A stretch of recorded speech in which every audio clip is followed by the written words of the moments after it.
everyone, it's Liam Caddison here, and we are starting the second season of The Mandalorian.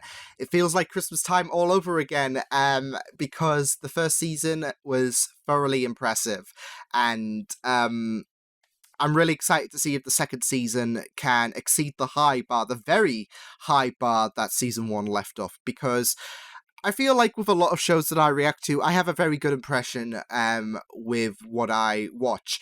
But with The Mandalorian, the impression it left on me was gargantuan sized. It was really incredible. Every episode was exciting in their own way, and for me, I've said this in season one, but for me, it's easily the best live action addition to the Star Wars franchise since Revenge of the Sith. It was incredible. It left me it left me wanting more, to be fair. And here we are. We are starting the second season of The Mandalorian. So I'm excited to see how this season goes by, especially with how we ended the last season with Moff Gideon having possession of the Darksaber, and there's of course a few rumored people that is set to show up in season 2, of course, with Ahsoka potentially having her first live action outing, as well as a few others like Sabine, for example. But yeah, overall, I'm excited to see how this show does, to see if it can keep up the pace of season 1. Yeah, I'm really excited to check this out. So yeah, why don't we delve into the first episode of season 2 of The Mandalorian. So excited. Let's go. Peel it off your corpse. Tell me where the Mandalorians are, and I'll walk out of here without killing you. But you said you wanted the gambling. Oh, I just love that shot. Oh.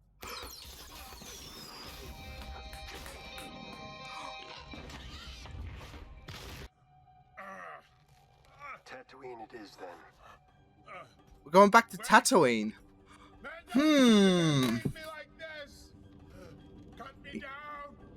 That wasn't part of the deal. I was gonna say.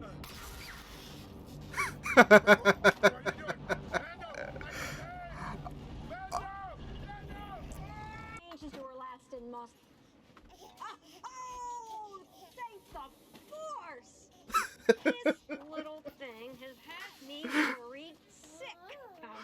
Oh, I love how she is basically the kiddo's nanny. Just kidding, but not really. You know, if this thing ever divides or buds, still don't. Can you tell me where it used to be? Depends who's asking. You want to see it? More ravaged. R5! Bring the map of Tatooine! Now take your time. Does it have a bad motivator? Can't get good help.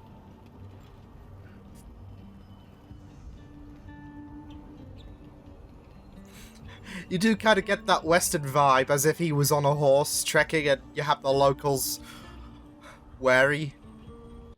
Your Marshal wears Mandalorian armor? What's his name, the Marshal? See for yourself.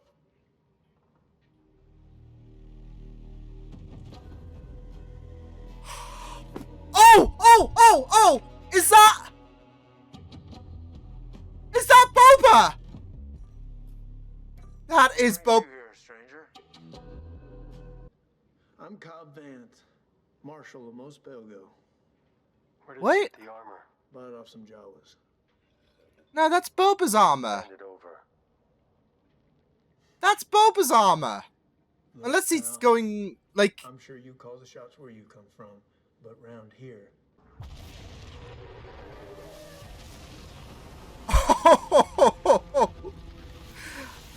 He big.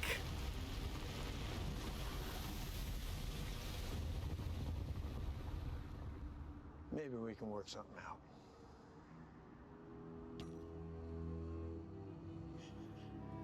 Oh. We didn't even have time to celebrate. That very night, the mining collective moved in. There we go. This is right after the war, wasn't it? It's a vacuum, and Mos Pelgo became a slave camp overnight.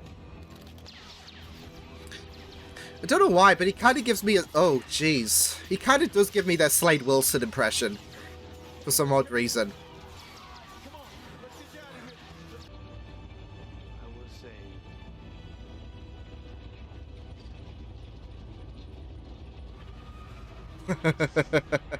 And this is how he gets his armor. Because, of course, Jawas.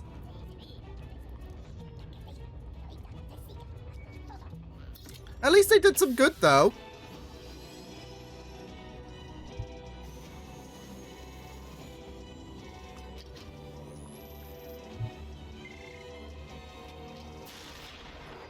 Oh, nice. Nice, buddy.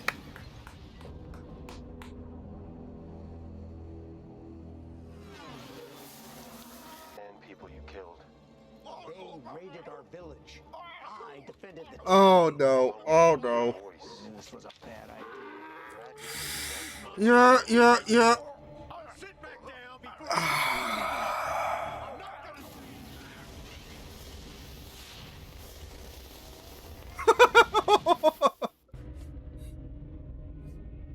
Yep, run, buddy.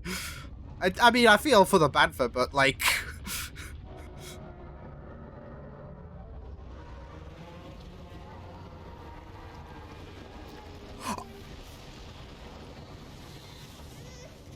Oh. That's more like it. Where are you getting reinforcements? I volunteered your village. Oh. Surprise?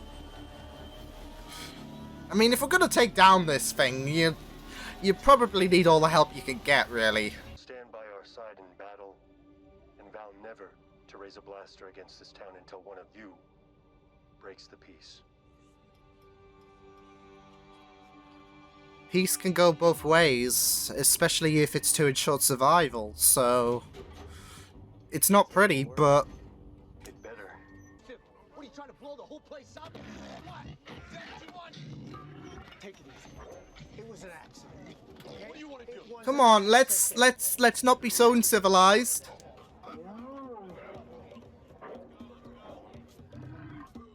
Greater cause.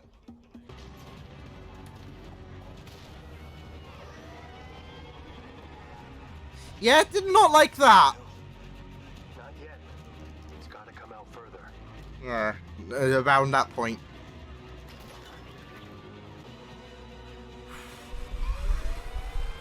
Oh, look at the design on that!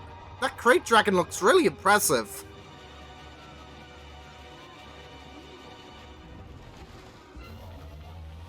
Oh my goodness! Ow! Picking us off like womp rats. Let's get after it. Let's go, come on, Mandos!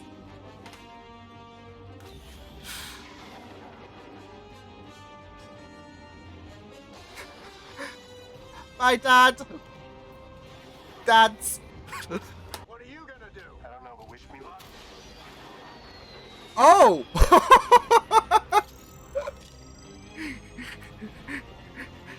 Now he just got the Boba Fett treatment. Oh, no.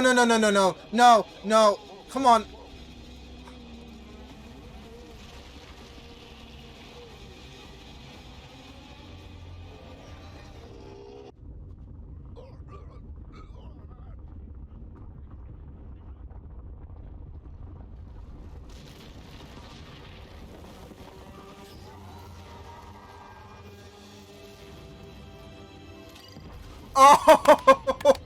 Oh! Sweet. Sorry. I didn't have time to explain. No need. This was well earned. It was my pleasure. I hope our paths cross again. As do I. Same. You're a good one. And you tell your people I wasn't the one that broke that.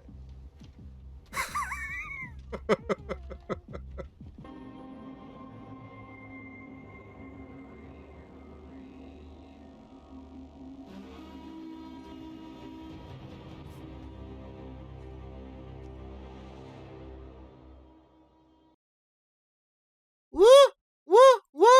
Hang on. I mean, my eyes might be deceiving me, but, like, I'm pretty sure that is Tamara Morrison. I'm pretty sure that is. I think we got Boba Fett in the flesh. Oh my goodness. And it would make sense. Like, if he's looking out at Mando going off with his armor, they salvaged it from Boba. And they're not going to be cruel and give it... Because you had Cobb walk in with Boba's armor and it wasn't Boba. They're not going to be cruel and say, okay, well, what... that's...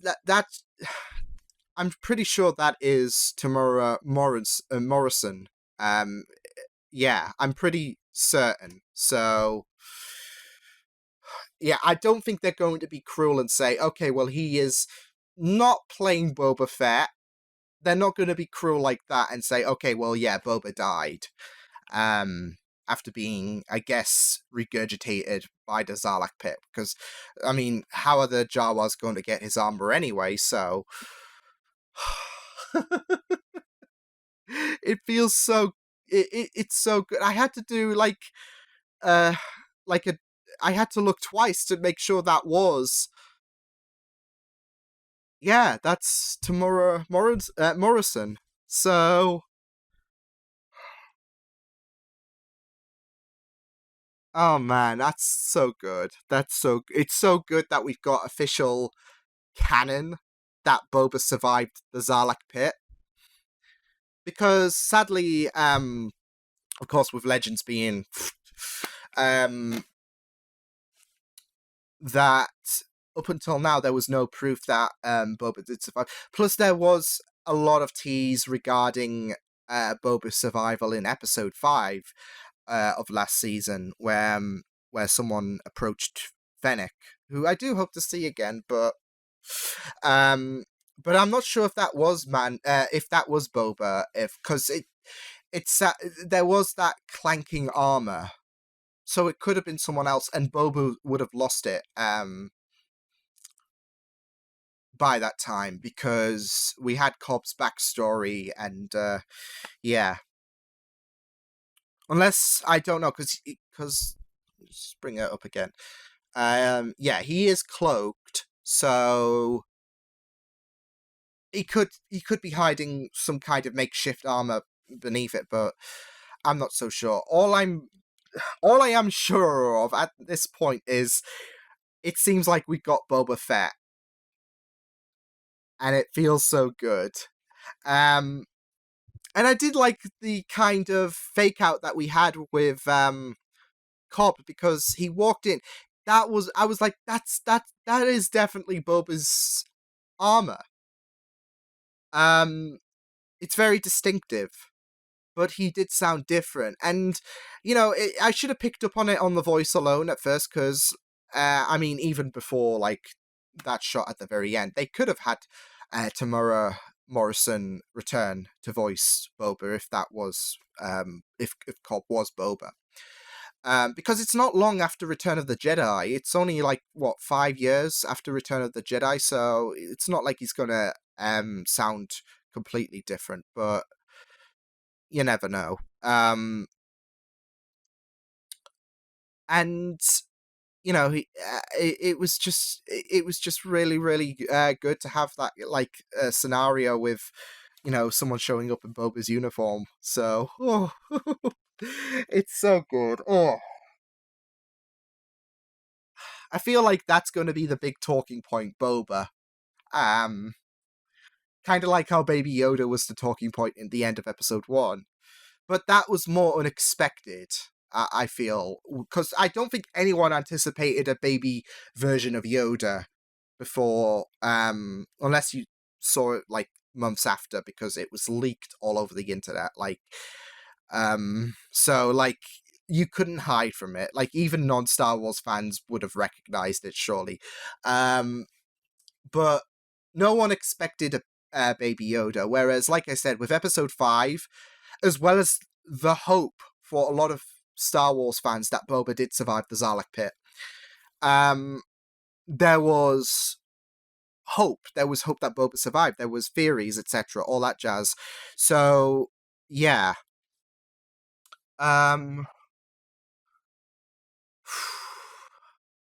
It just feels so good to say Boba's back in the Star Wars universe, to give a, to have a canon, to have canon on Boba's survival. It feels so good, and I just know my sister's gonna be happy. She's a big Boba Fett fan, and she hasn't seen The Mandalorian yet because she's waiting for her fiance to watch it with her. So, but she's gonna be so happy, and I'm gonna message her saying you need to watch it as soon as possible.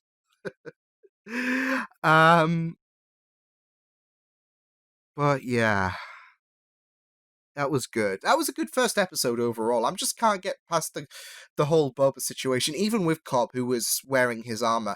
I gotta say, I do hope we do. It seems like they're leaving the door open for him to return, which is good because I thought his character was really great. I was low key worried he was going to be a traitor. But I guess that would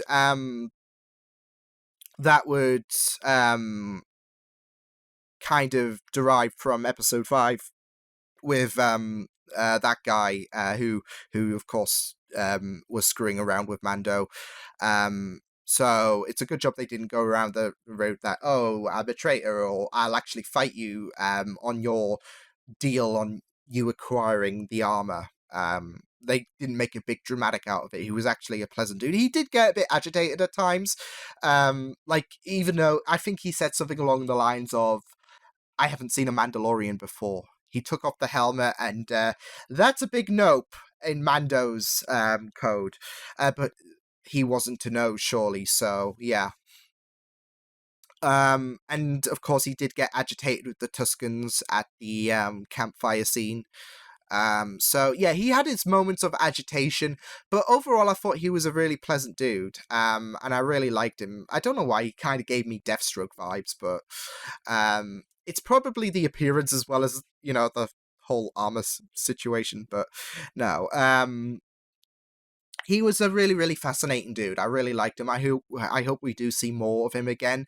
And it was great to have his backstory illustrated with the Death Star blowing up. You had these pricks show up and took power over Mos Pelgo. And you had Cobb run for his life, get picked up by Jawas, who saved his life because he would have died out there. And that's how he got his armor, which, yeah, I'm assuming once Boba got regurgitated from the Sarlacc pit or whatever, he made his way out of the Sarlacc pit. He was unconscious, lost his armor because Jawas would strip him from armor if they can take a chance, and yeah, the rest is history. It fits really, really well. It fits well with the Jawas. Be a bit of a struggle from the Sarlacc pit. I'm just wondering how long it's been since. I mean, I would like, guys gotta eat, so I wouldn't. I would say it would be a few days if anything, but we'll have to wait and see. Maybe we'll get some explanation. Ooh. But yeah, Cobb's story was very interesting. He was a very interesting character, and I do hope we see more of him again. And I really like the fact that this show does present these interesting characters. Like, there are characters you hope to see again. Even that lady who is officially that we saw earlier in the episode being jubilant. I don't know her name, but she was very jubilant about the fact that, you know, Baby Yoda survived, etc. And she's officially Baby Yoda's babysitter. So yeah, like, she's very, very intriguing, and I love her character. And this is the thing with this show; they present these very interesting characters you hope to see again.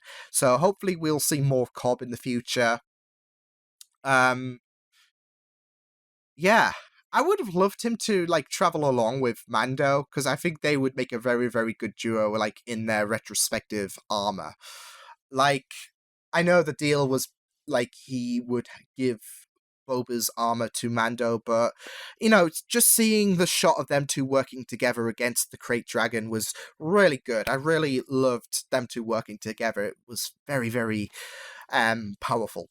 What I really also loved about that battle as well was the aspect ratio changing. It kept fluctuating when we when we essentially rolled for initiative. It changed. It panned out a lot more rather than I think it's the 16:9 ratio. And I just really loved that. I thought that was a nice touch. So maybe we'll get to see more of that in future Mando episodes.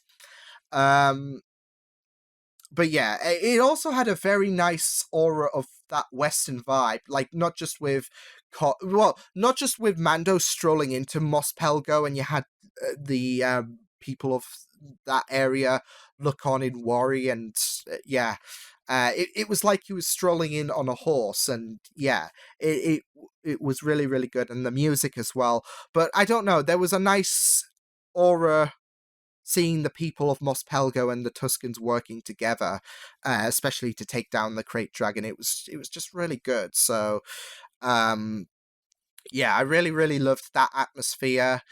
It was just really, really good episode. What was else I was wanting to talk about? I've forgotten. But I really thought this was a great episode. It wasn't too standout-ish in terms of I don't know. Would it carry the same weight as the first episode of the first season?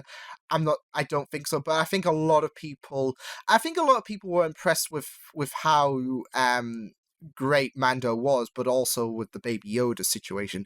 And it was just really good, like this episode, especially seeing how ruthless Mando was in the beginning, to that guy who was giving information regarding Mandalorian on Tatooine, especially when he said, "You won't die by my hand," and then he let those creatures consume him. So yeah, and I love the fact that Mando offered similar comments to Cobb about, "I'll strip that armor from you," kind of like how that guy offering information said, "I'll pluck it from your dead body." So yeah, it was really good stuff. But yeah, I thought this was a really good episode. It was really, really amazing. Great to have Boba back into the Star Wars universe. It's so good to have a canon. That he did survive. And I think this is the thing I wanted to talk about, actually. I think we will be spending more time on Tatooine, because usually we do hop from one planet to another with Season 1. But they don't rush it. They don't rush him off the planet or the area of this week. Because, of course, episode 6, I think it was. Yeah. That wasn't exactly a planet, but we usually focused on one area. Next week we're on the other area. Next week, so on and so forth. With Boba there, and he will want his armor back. And I don't think they're going to rush Mando's departure from Tatooine. It seems like we're going to be spending at least a bit more time on Tatooine. Because, of course, we know from the trailer he's going to be visiting other planets, unless Tatooine has an ice age period. Then, yeah. But no, in all seriousness, it will be very interesting. There's also one final aspect that I do want to talk about. I love the greater emphasis on the Tuskens. It's so great, because last season we had a more, I guess, humanizing area of the Tusken Raiders. And it only lasted about a minute, but we got a greater emphasis on that in this episode, and I really, really liked it. It's so good, because they're not just brutal warriors. They've got a more reasoning. They've got a more reasonable aspect about them. They can be reasoned with. They can be understandable if you approach them in the right way. Approach them with peace, and are able to converse with them in a civilized manner. So it was great that we had in this episode a greater emphasis of what we had in the last season. We had them making game plans against the Crate Dragon, and even if things got a bit hairy with the people of Mos Pelgo and the Tuscans, they were willing to work together. The enemy of my enemy shtick, and they even made a peace offering, like, we don't attack each other, we're good, okay? So I really loved that aspect of the Tuscans. So yeah, but overall I thought this was a solid opening episode. We got Boba Fett back, unless they decide to play us like a fiddle twice. I don't think they will. I think, like I said, with that is certainly Tamura Morrison, and that is certainly Boba Fett, especially if he's looking out, seeing Mando riding off with his armor, and they wouldn't be cruel and say, oh yeah, we've got all these seeds planted, but Boba's dead. So I'm excited for the confrontation with Boba and Mando. So exciting. It's great to have Mandalorian back. But yeah, I will see you guys next time. Hope you guys enjoyed this reaction. You can check my videos on the right if you want to check out more of my content. You can also subscribe to my Media Pizza channel if you want to. Hope you guys enjoyed this reaction. Hope you guys take care, and I will see you guys next time. Toodles!